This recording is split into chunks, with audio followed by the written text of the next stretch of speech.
બગદાણાની બબાલના કારણે હાલ મામલો ગરમાયો છે અને હવે સુરેન્દ્રનગરના કોળી આગેવાનો નવનીતભાઈની ખબર અંતર પૂછવા તેમના ઘરે પહોંચ્યા છે ને ત્યાં પહોંચીને તેમણે શું કહ્યું છે તેની વિગતે વાત કરશું। નમસ્કાર, હું છું પ્રથમ મોદી, આપ જોઈ રહ્યા છો નિર્ભય ન્યૂઝ। બગદાણાની બબાલમાં આપણે જોયું કે આગેવાન નવનીતભાઈ ઉપર જે હુમલો થયો, જે બાદ નામ સામે આવ્યું માયાભાઈ આહિરના પુત્ર જયરાજ આહિરનું, જેના કારણે સમગ્ર ગુજરાતનો કોળી સમાજ જે છે ભારે રોષમાં છે અને તેઓ લોકો કહી રહ્યા છે કે એસઆઈટીની રચના તો થઈ છે, પરંતુ એસઆઈટીની રચનાથી કોઈ પણ પ્રકારે જે છે પરિણામ આવતું નથી, માત્ર ખાલી વાયદાઓ થતા હોય છે, પરિણામ હોય છે તો શૂન્ય।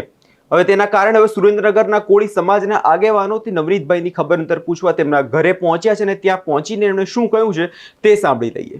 ધીરજ કોળી પટેલ, પ્રમુખ અખિલ ભારતીય કોળી સમાજના બાળક। અહીંયા નવનીતભાઈના આપણે જે આજે ખબર અંતર પૂછવા માટે લીંબડી તાલુકો, ધંધુકા તાલુકો અને અમદાવાદથી અમે પધારેલા છે, તો અમારી એક જ માંગણી છે કે નવનીતભાઈને જલ્દી ન્યાય મળે। સરકાર દ્વારા સીટની રચના કરવામાં આવી છે, તેને લઈને શું કહેશો?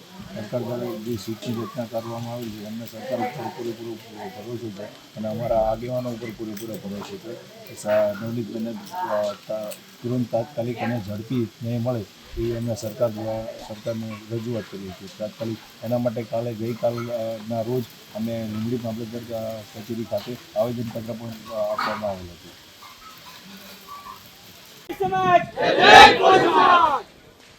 આજે બગદાણા ધામ મુકામે આપણા મિત્ર યુવાન નવનીતભાઈને અસામાજિક તત્વો દ્વારા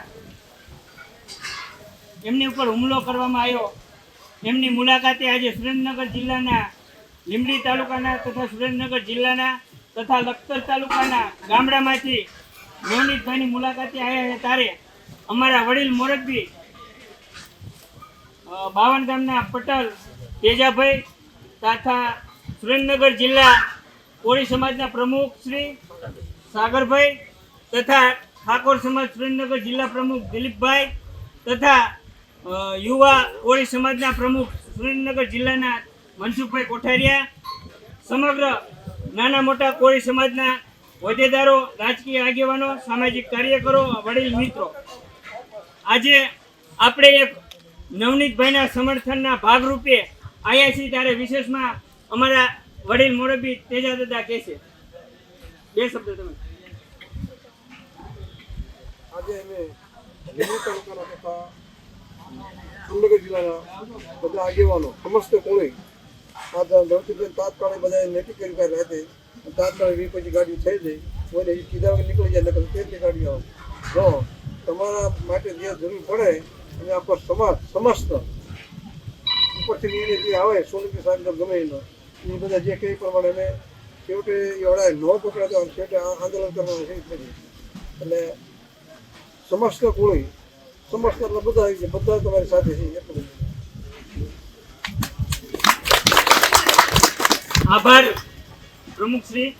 હવે વિશેષમાં અમારા ઠાકોર સમાજના પ્રમુખ દિલીપસિંહ કહેશે। જય માનદાતા, જય વેલનાથ, જય કોળી સમાજ। પહેલા તો હું આપણા નવનીતભાઈ આપણા ભાઈ છે, એમના દુઃખમાં આપણા ભાગ લેવા માટે સર્વ જ્ઞાતિ આપણા સમાજ અહીંયા આવ્યા છે, તો બધાનો પહેલાં ખૂબ ખૂબ આભાર માનું છું કે આવું આવું કોઈ કાર્ય થાય તો એનો જડબાતોડ જવાબ દેવાનો આપણે, બરોબર? કોઈ જાતિ કોઈ પાછી પાણી રાખવાની નથી, પણ આપણે એમને ન્યાય માટે એટલે લડવી છીએ, આપણને ન્યાય મળશે મળશે મળશે, એમાં કોઈ બોલી નથી આપણને કે ન્યાય નહીં મળે। ન્યાય તો આપણે લેવાનો છે લેવાનો જ છે, ગમે તે સંજોગ ઉપર આપણે જવું પડે પણ આપણે ન્યાય લઈને જ રહીશું। પણ જ્યાં સુધી વડીલો આપણા મોભી વડીલો જેમ કે પરસોત્તમભાઈ સોલંકી, હીરાભાઈ સોલંકી એવા મોટા આગેવાનો સૂચન ન, ચંદુભાઈ શિવા જેવા સૂચન ન કરે આપણને, ત્યાં સુધી આપણે કોઈ નિર્ણય લઈ શકીએ નહીં।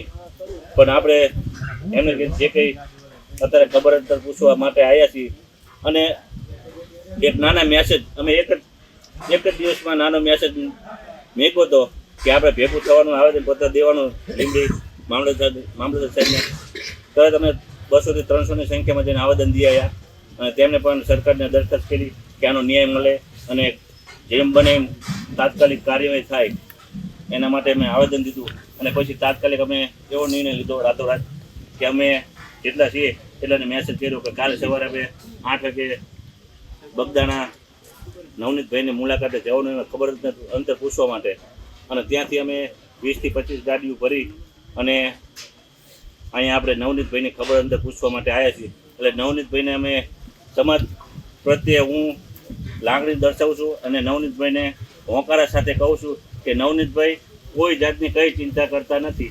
આખો સમાજ તમારી સાથે છે, કાંઈ ચિંતા કરવાની જરૂર નથી. આમ ધામ થામ માણસો જે કંઈ તમારે જરૂર પડશે એમાં આખો સમાજ તમારી સાથે છે. જય વેલનાથ, જય માનદાતા.